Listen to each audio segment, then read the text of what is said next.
में अक्सर कर ऐसे ही गिनाया जाता है, अनंतानुबंधी, अप्रत्यख्यान, प्रत्यख्यान, संचलन। जब गुणस्थानों की चर्चा होती है तो इसलिए इसको प्रथमादि कहा है। प्रथमादि से सबसे पहले अनंतानुबंधी किसको रोकती है? सम्यक तो नहीं होने देती। अप्रत्यख्यान देश चार्थ नहीं होने देती, प्रत्यख्यान सकल चार्थ नहीं होने, और संचलन यथाख्यात चारित्र नहीं होने देते। चारित्र तो होता है लेकिन यथाख्यात रूप दशा प्रकट नहीं होती है। वो भी जब खत्म होता है 10वें गुण स्थान में संचरण लोभ, तो जाकर के यथाख्यात चारित्र कहलाता है।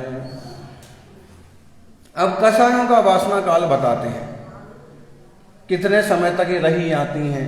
इस ढंग से समझना, ऐसे क्रोध, मान, माया, लोभ तो प्रसिद्ध हैं, लेकिन यहाँ पर कहा है पहली कषाय कौन सी?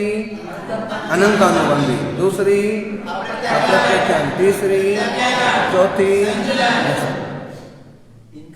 इनकी क्षमता के हिसाब से यहाँ विभाजन किया गया है। अब देखिए कषायों का वासना काल कब तक रहा सकता है गुस्सा? अंतो मुहूर्त पक्षम छम्मासम संख संकृणंत भवम संजलनमादियाणम वासन कालो दुनिया में न।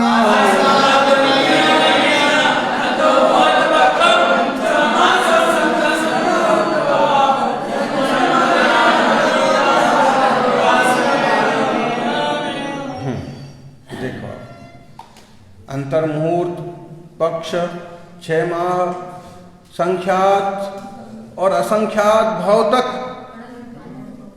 कौन? अनंतानुबंधी। संचलन का वासना काल कितना है? अंतर्मुहूर्त, संचलन मादियाणम वासन कालो नियमेण, नियम से वासना काल इनका इतना है। संचलन का अंतर्मुहूर्त, अप्रत्यख्यान का, प्रत्यख्यान का,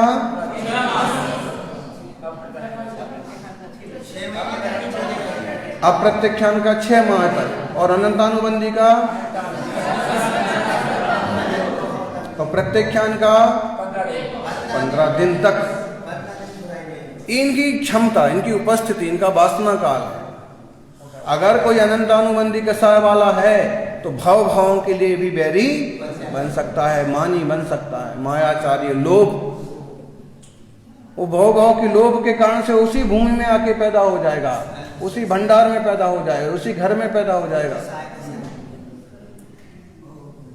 लोभादि कषाय। और अनंतानु में क्रोध के बस होगा, 10 भाव बीतने के बाद भी ये वही है और इसे मारूंगा। बोलो सुख सागर। और संचलन का वासना काल अंतर्मुहूर्त है, प्रत्यख्यान कषाय का 1 पक्ष है, और प्रत्यख्यान का 6 महीना तथा अनंतानुबंधी का संख्यात, असंख्यात और अनंत भाव है। इसी साथ उदय का अभाव होते हुए भी कषाय का संस्कार जितने काल तक रहे उसका नाम वासना काल है। जैसे किसी पुरुष को क्रोध का उदय हुआ, उस समय वह किसी कार्य में लगा गया तो उसका वह क्रोध मिट गया। अब उसके क्रोध का उदय तो नहीं है, किंतु वासना संस्कार विद्यमान है, क्योंकि उसने जिस पर क्रोध किया उसके प्रति मन में उसके क्षमा भाव नहीं है। इसी प्रकार सभी कषायों का वासना काल जानना चाहिए। देखिए अब आगे ध्यान में, वासना काल किसे कहते हैं? वासना काल मतलब वो उस समय दिख तो नहीं रहा है लेकिन बना हुआ है। अब जैसे वो भैया जी इतना चिल्ला रहे थे, अब कहा कि भाई इनको लेके जाओ यहाँ से या तुम बाहर जाओ, तो अब वो समय वो उनका क्रोध एक तरफ से बाहर गए, एक से प्रकट रूप से तो शांत हो गया, लेकिन मन मन में या सुप्त रूप में सत्ता में कषाय रूप से पड़ा है। देख 2 लोग झगड़ा कर रहे जोरदार और बिल्कुल हथियार निकालने को तैयार हैं, लेकिन कोई एक समझदार शक्तिशाली व्यक्ति आया और पकड़ के ले गया एक को, चल इधर चुपचाप बैठ। तो वो जाता है घसीटता हुआ और भड़बड़ाता जाता है, देख लूंगा, कर लूंगा, मानूंगा, हैं और फिर उसको जब अंदर ले जाते हैं तो धीरे धीरे उसको समझाते हैं, धीरे धीरे शांत हो जाता है। लेकिन फिर भी उसको भड़ास तो कभी भी मौका मिलेगा वैसे मजा चखाऊंगा। ऐसा ये वासना काल अनंतानुबंधी का भाव भाव का। अप्रत्यक्षान है तो 6 महीने 6 महीने में शांत हो जाते, भाई हो गया, बहुत हो गया, अब छोड़ दो, जाने दो। ऐसा कल हुआ एक प्रसंग, 2 भाई बोले बरसों से नहीं बोलते हैं। अरे काफी बुजुर्ग और, तो फिर उनको इशारा किया, दोनों आ गए, दोनों क्षण भर में बोल पड़े, हो गई जोहार विहार। इतनी समझदारी समझ लो या क्षेत्र का प्रभाव समझ लो, तो कसाय भाव का संस्कार मिट गया। हाँ, पांव छू लिए, गले मिल लिए, भाव सुधर गए। और कसाय भाव हो तो नहीं, मुझे नहीं आना है, बरसों नहीं करें ऐसे। आप ऐसे करते हो? अच्छा।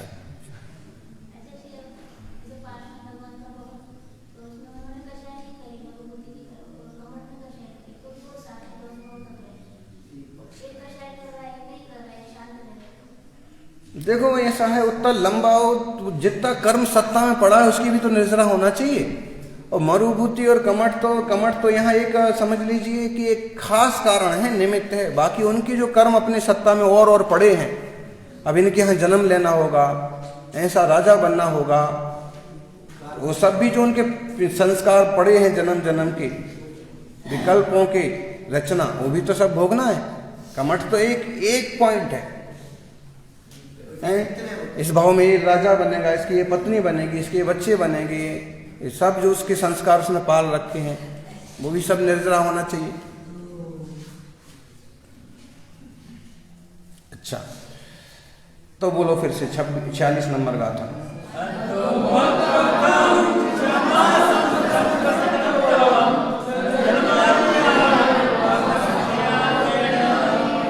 इसलिए कभी ये नहीं करना चाहिए कि मैं इसे देख लूंगा, मैं इसे मजा चखाऊंगा। क्यों? आप बोल करके भूल गए, इस संकल्प करके भूल गए ना, तो ये अनंतानुबंधी रूप संस्कार बन सकता है। जब तक क्षमा नहीं करा लेते तब तक आपको उसको पीटने का, मारने का, उसको गाली देने का दोष लग ही रहा है। इसलिए तुरंत क्षमा, तत्समिच्छा में तो बड़ा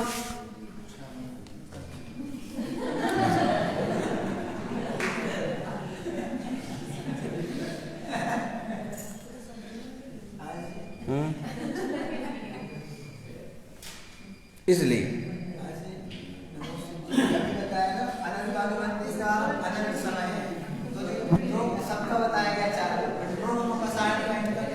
नौ कसायों का भी काल ऐसा ही है। फिर वो तो ऐसा है, ईसत कसाय हैं, तो वो तो जिसके साथ रहती हैं वैसी बन जाती, सहायक हैं। हाँ, अच्छा, भेजो फिर इनको सिद्धालय। यहाँ कैसे रह रहे हैं ये?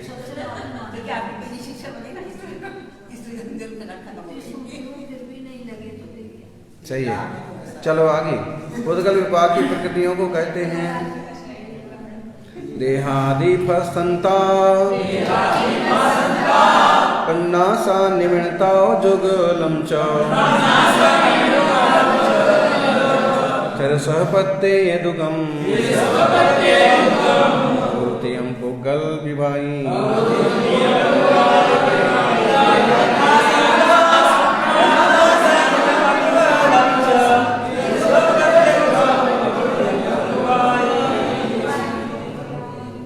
प्रकृतियों के दूसरे ढंग से और 4 भेद करते हैं।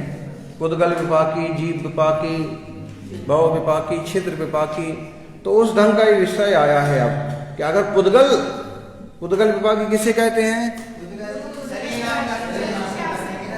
पुद्गल पर ही खास रूप से जिसका विपाक पड़े, वो लोग गाथा।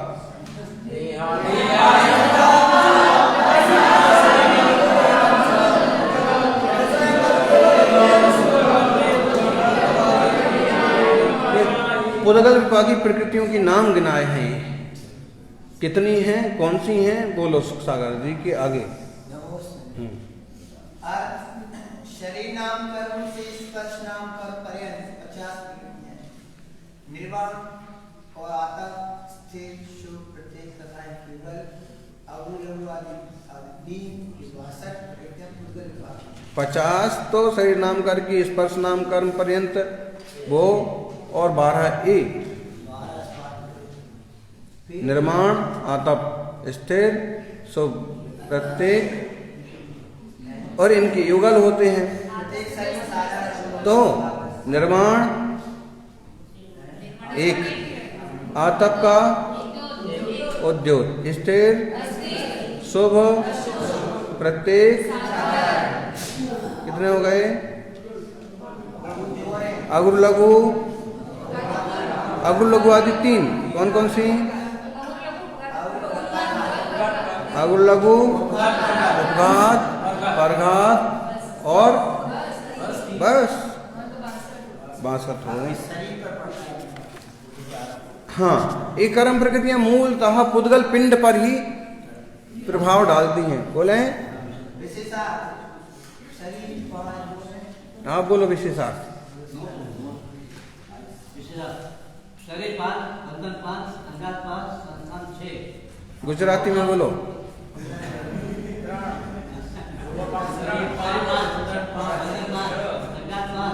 क्या बोलेंगे गुजराती में? ठीक है।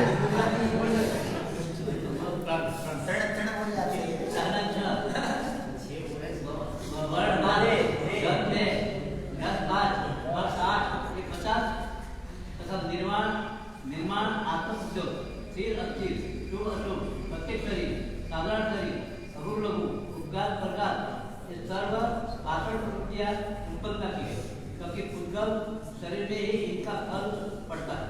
जैसे शरीरांतर के उदय से पुद्गल शरीर को परिणाम करता है। बहुत बढ़िया, बहुत बढ़िया है। पुद्गल विपाकी मूलतः पुद्गल पर ही विपाक पड़ता है, चूंकि वो जीव से संबंधित होता है, लेकिन उसकी सारी रचना पुद्गल से संबंधित होती है।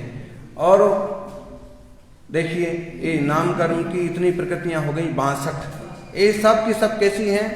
पुद्गल विपाकी ही हैं। ठीक, और नाम भी गिना दिए अब तो। 5 शरीर, 5 बंधन, 5 संघात, 6 संस्थान अंगोपांग, 6 संगनन, 5 वर्ण, 2 गंध, 5 रस, 8 स्पर्श, फिर ये तो 50 हो गई प्रसिद्ध हैं। फिर निर्माण आतप उद्योग, स्थिर अस्थिर, शुभ अशुभ, प्रत्येक शरीर, साधारण शरीर, अगुर लघु, उपघात परघात, ये सब कितने हो गई? 62 प्रकृतियां। याद करो, सरल है, हैं गिनती में 62, लेकिन आराम से गिन सकते हैं। 62 प्रकृति बोलो।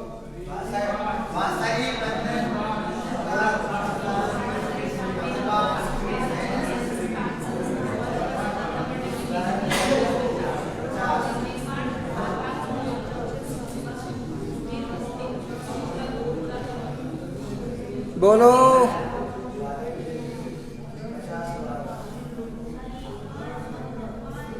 नहीं,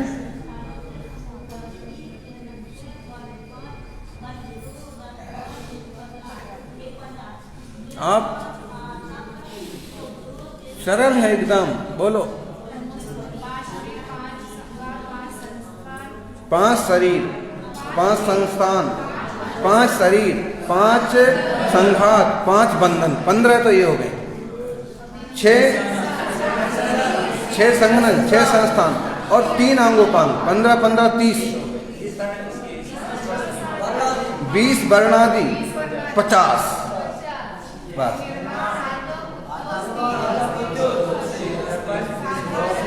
निर्माण आतप उद्योग, स्थिर अस्थिर, शुभ अशुभ, प्रत्येक साधारण, उपघात परघात और अगुर लघु हो गई 62। ऐसा कोई भी 60 भी बता सकता है। 62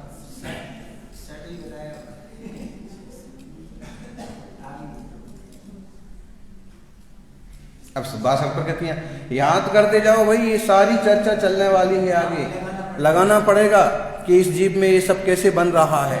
इस जीव को कौन कौन सी प्रकृतियों का उदय, आपको ही पूछा जाए आपको अभी कौन कौन सी नामकरण प्रकृतियों का उदय है, कौन कौन सी पुद्गल विपाकी प्रकृतियां हैं, फिर इस गुण स्थान में पहुंच गए, अब बताओ,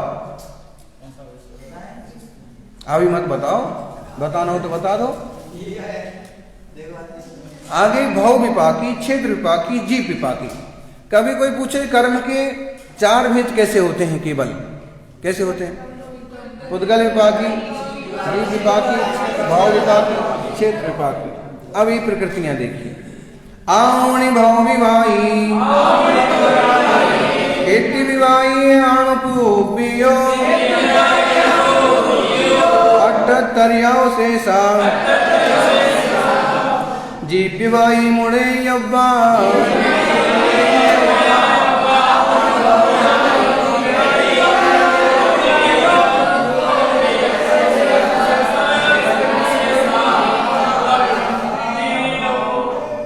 देखिए आउनी भवविपाही 4 आयु जो है वो भव विपाकी हैं, खेती विवाही आणुपूर्वियों, क्षेत्र विपाकी जो हैं वो आणुपूर्वियां हैं, 78 अवशेषा जीव विवाही मुड़े अब्बा, बाकी जो 68 प्रकृतियां 78 प्रकृति बची वो सब जीव विपाकी हैं। यू अर्थ चारों आयु भव विपाकी तथा चारों अनुभवी क्षेत्र विपाकी है। इनका उदय विग्रह गति में ही होता है। जीव पाकी प्रगतियां 78 है, क्योंकि जो जीव की नरकारी पर्याय को उत्पन्न कराने में कारण है, ये जीव पाकी कहलाते हैं। ऐसा जीव विपाकी इसलिए कहलाते हैं कि नरक आदि दशा इन प्रकृतियों के उदय से भोगने पड़ती है। जीव पर ही विशेष रूप से सीधा असर पड़ता है, उसके सुख दुख साता वेदना आदि से, मोह आदि से, ज्ञान का आवरण आदि से, इसलिए इनको जीव विपाकी कहा। गाथा फिर से वंस मोर।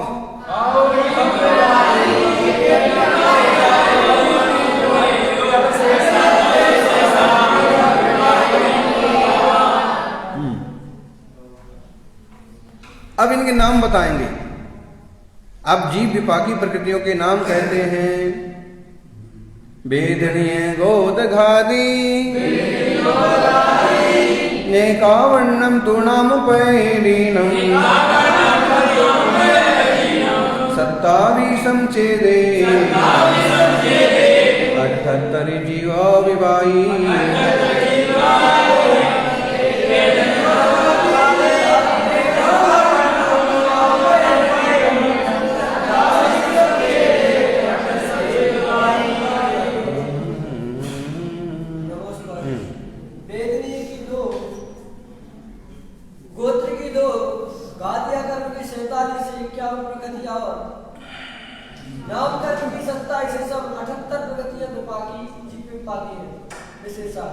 वेदनी कर्म पुद्गल विपाकी भी है, क्योंकि वह वाय सामग्री मिलाता है। जीव पुद्गल विवाहितम सादा वेदनीय से पावेदिति चेना इट्ठत कालो।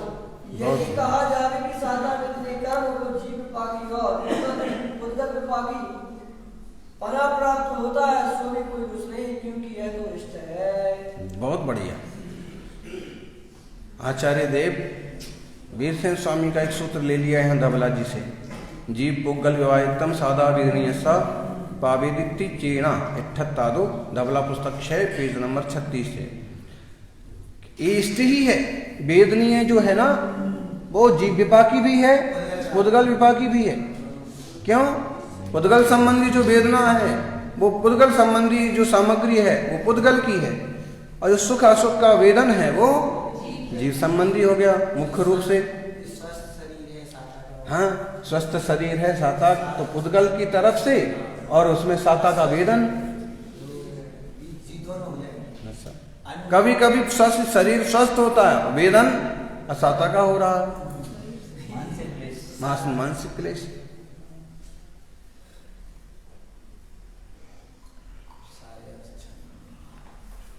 जीव भी अच्छा हो गया। तो जीव विपाकी प्रकृतियां कितनी हैं? 78। वेदनी की 2, गोत्र की 2।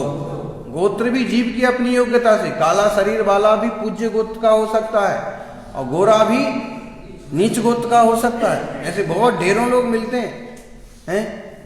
फिल्म लाइन में अधिकतम देखना कई सारे ना निम्न वर्ग के लोग होते हैं।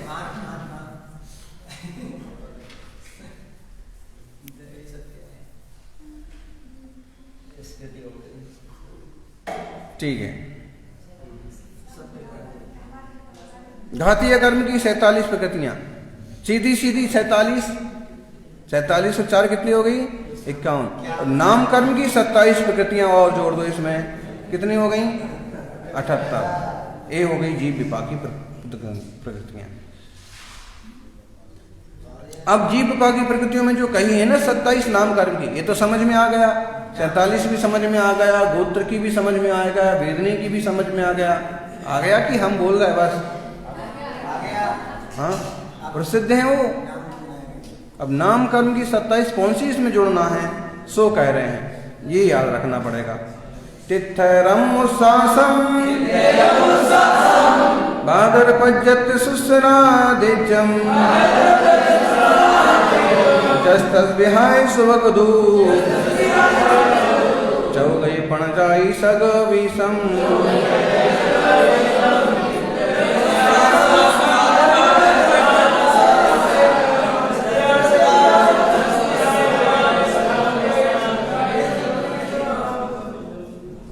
एक बार फिर से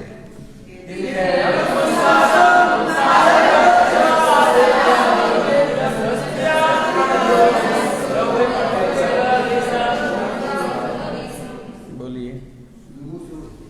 जीव विपाकी प्रगतियों में कई गई नामकरण की 27 प्रगतियों तीर्थंकर, उच्छ्वास, बाधक, पर्याप्त, अपर्याप्त, सुस्वर, दुस्वर, आदि, अनादि, यश कीर्ति, अयश कीर्ति, रस, स्थावर, प्रशस्त, अप्रशस्त, व्यायोगति, शोभक, दुर्भग, 4 गति, 5 जाति, ये नामकरण की 27 प्रक्रिया। कैसे हो गई 27 बोलना?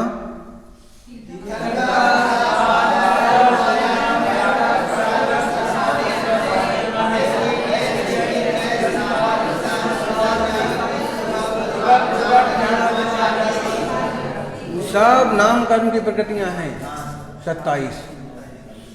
तीर्थंकर सबसे पहले ले, तीर्थंकर उच्छ्वास, बादर सूक्ष्म, पर्याप्त अपर्याप्त, सुस्वर दुस्वर, आदि यश कीर्ति अयश, त्रस्त स्थावर, प्रशस्त अप्रशस्त। 2 तरह की विवाह गति हो गई, व्याह गति आकाश या चलना, सुभग दुर्भग, 4 गतियां, 5 जातियां, जोड़ दो सब कितने हो गए? हाँ 27 हो गए। कैसे हो गए 27?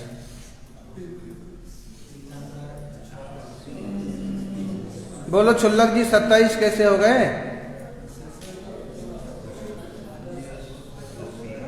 तीर्थंकर, उच्छ्वास, बादर, सूक्ष्म, पर्याप्त, अपर्याप्त, सुस्वर, दुस्वर, आदि, अनादि, यश कीर्ति, अयश कीर्ति, त्रस्त, स्थावर, प्रशस्त, अप्रशस्त, सुभग, दुर्भग, 4 गति, 5 जाति।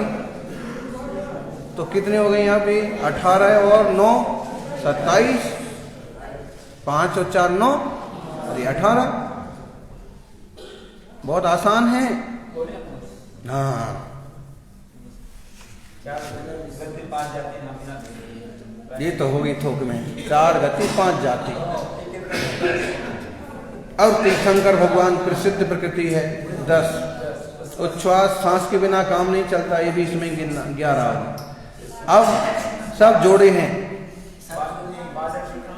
बादर सूक्ष्म, पर्याप्त अपर्याप्त, प्रत्येक साधारण, सुस्वर दुस्वर, पर्याप्त अपर्याप्त है ना, प्रत्येक साधारण नहीं है, पुद्गल विपाकी में ही है।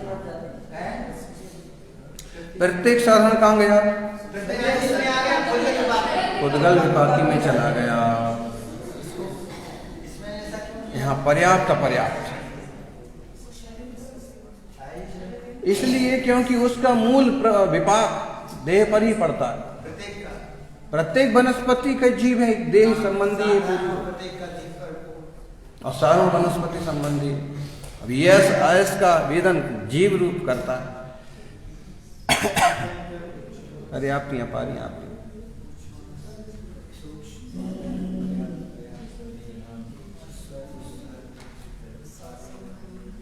ध्यान रखने की चीज है। ये सब कर्म प्रकृतियां हैं। हम बहुत प्रसिद्ध हो गए तो उसमें जीव को फूलने की जरूरत नहीं, क्योंकि जीव तो जो है सो है। ये यश का उदय है। यशस कीर्ति का उदय हो तो जंगल में बैठ जाओ तो भी ढूंढ ढूंढ के आ जाएंगे लोग, और ऐस कीर्ति का हो तो जनता के बीच में बैठो तो और थू थू और फजीती हो जाएगी और बढ़ जाएगी।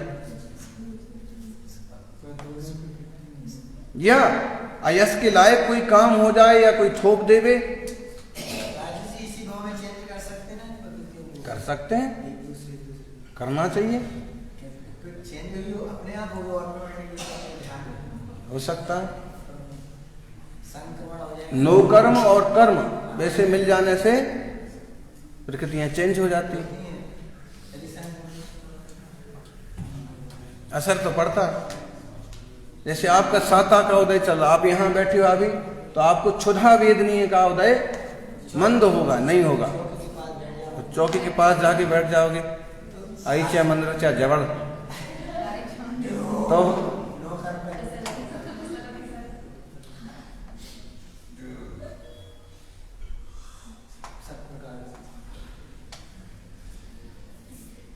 वहाँ जो है ना बनारस में जब चतुर्मास हुआ तो बेलूपुर में भगवान पार्श्वनाथ की प्राचीन प्रतिमा है, वहीं चतुर्मास। तो आचार्य महाराज बोले कि चतुर्मास तो कर लूंगा लेकिन इसी प्रांगण में नहीं रुकूंगा। तो उससे थोड़ा सा हट के एक दीवार की, दो दीवार की उस तरफ दूसरा मंदिर भी था, लेकिन पुराना जीर्ण, और उसकी धर्मशाला एकदम सादी थी, एकदम पुरानी, और इसमें नई थी। तो हम लोग तो सोच रहे थे कि इसमें नए में रुकें, अच्छे में रुकें, और वो जाके इसमें नहीं रुकेंगे, उसमें रुकेंगे। उसमें जाके फिर ऐसे एक दिन चर्चा में स्पष्ट भी हो गया, वो बोले कि यहीं रहेंगे। तो फिर वो जो है ना, ये सब श्रावकों का आना जाना, उनका उठा पटक, और फिर कुकर की सीटियां।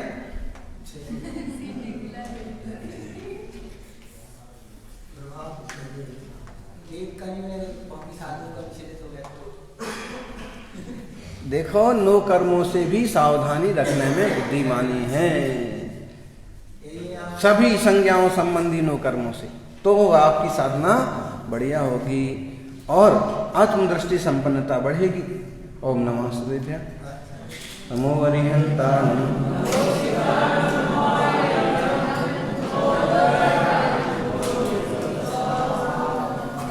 अथ पौर्वान्यकम स्वाध्याय निष्ठापन क्रिया पूर्वाचार सकल